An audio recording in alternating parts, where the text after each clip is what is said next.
दोस्तों, आज की कहानी है बरसात की लास्ट लोकल। इसकी लेखिका है सुषमा तिवारी। तो चलिए आई कहानी शुरू करते हैं। हल्की हल्की बूंदें जब मिट्टी पर पड़ती हैं तो सौंधी खुशबू से मन महक उठता है। पर जब मेघ फटने को तैयार खड़े हो, अंग्रेजों के जमाने का तैयार शहर हो, तो दिक्कत आती ही है। अब मुंबई है तो बारिश से उम्मीद रोमांच की नहीं बल्कि डूबने की लगाई जाती रही है। उस दिन सुबह ऐसे ही बारिश हो रही थी। महानगर पालिका ने पहले ऐलान कर दिया था, घरों में रहें, सुरक्षित रहें। पर मुंबई में कौन रुकता है घरों में? शायद इसलिए बड़े बड़े घरों की जरूरत नहीं पड़ती।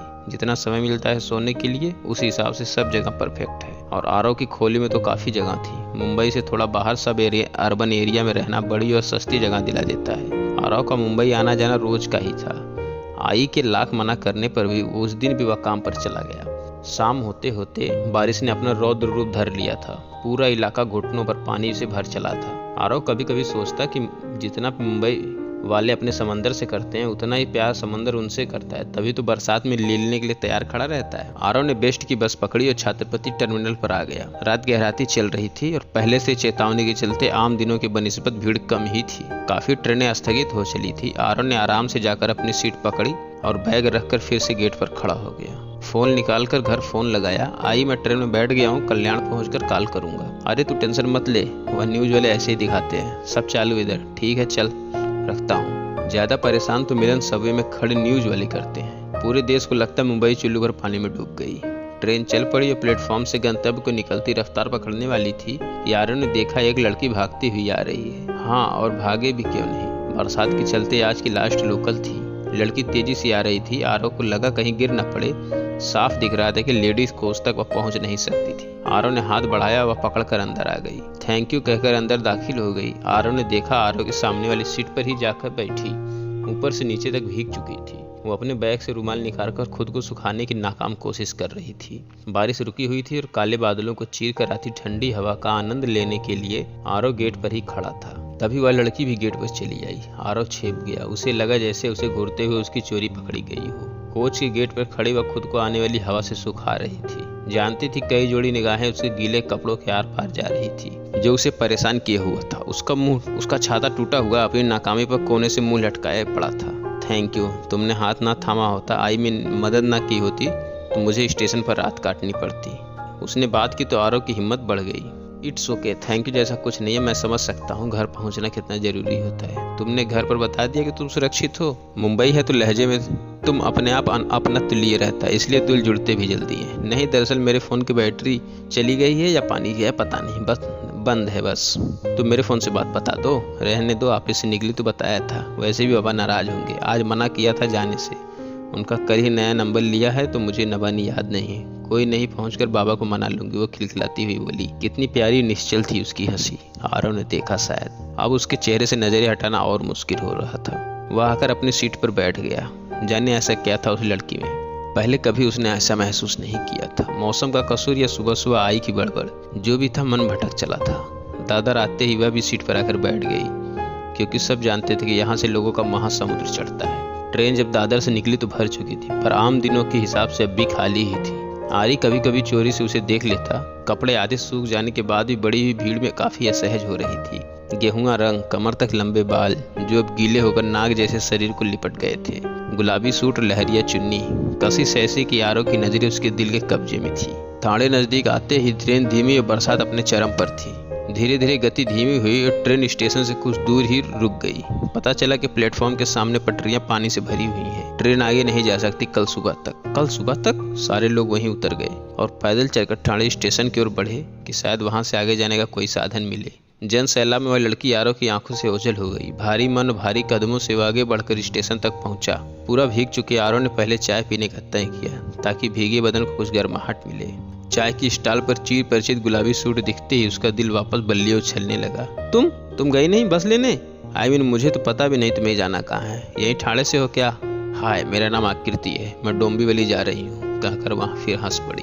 दरअसल मैंने कोशिश की पर बाहर काफी पानी जमा है और कोई बस टैक्सी नहीं है, तो समझदारी तो स्टेशन रुकने में ही है। वैसे भी बारिश और बढ़ चली है, चाय से अच्छा कोई हम सफर नहीं, और तुम दिख गए तो सच में डर खत्म हो गया। तुम्हारा नाम?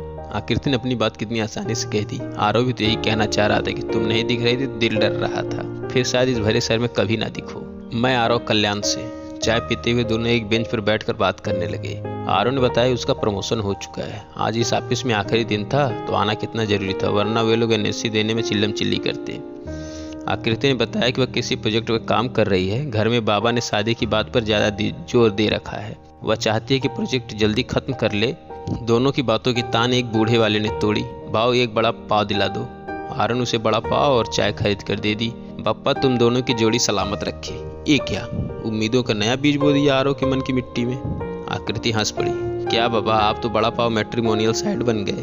पर आरव का दिल तो यह चाहता था कि ये बारिश बस यूं ही चलती रहे। काश कि बाबा का आशीर्वाद सच हो जाए। पर वो ये भी जानता था इस शहर में अपने रोज नहीं मिलते। एक अनजान से फिर मिलने की उम्मीद क्या करूं। हाँ, नहीं मांगेगा वह नंबर या एड्रेस। नहीं चाहता वह खुद को आम लोगों से कमजोर दिखाना कि आकृति को लगे कि वह भी सब लोगों जैसा मौका परस्त है। पर दिल का कोना जैसे चाहता था कि बस पल यहीं थम जाए। बातों बातों में कब रात गुम हो चली, सुबह की पहली लोकल की खबर भी आ गई। बारिश कम हो चली थी। शहर का सारा सैलाब अब आरव के अंदर था। उन दोनों ने वो लोकल पकड़ी। डोंबिवली आया और आकृति बाय कहकर उतर गई। क्या सच उसके लिए इतना आसान था या आरव कमजोर हो चला था?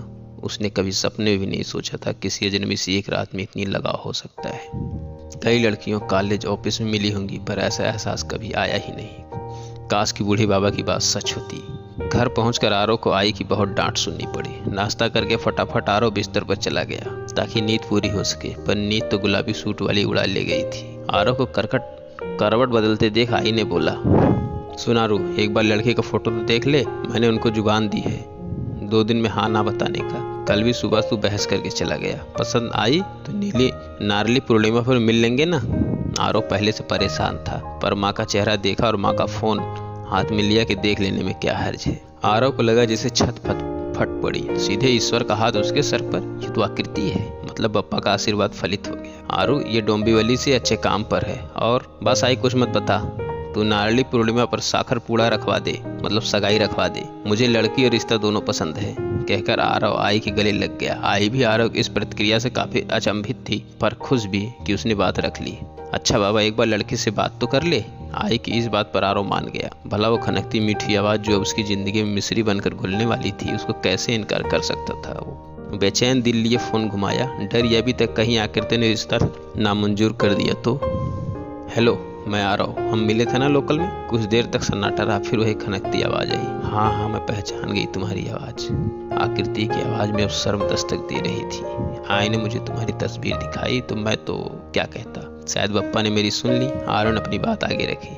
हाँ, मुझे भी आकर पता चला कि बाबा तुम्हारे बारे में ही बात कर रहे थे। मुझे तुम पसंद हो, पर तुम्हें क्या मैं पसंद हूँ? अनजान होते हुए भी तुम संग कितना कुछ शेयर किया।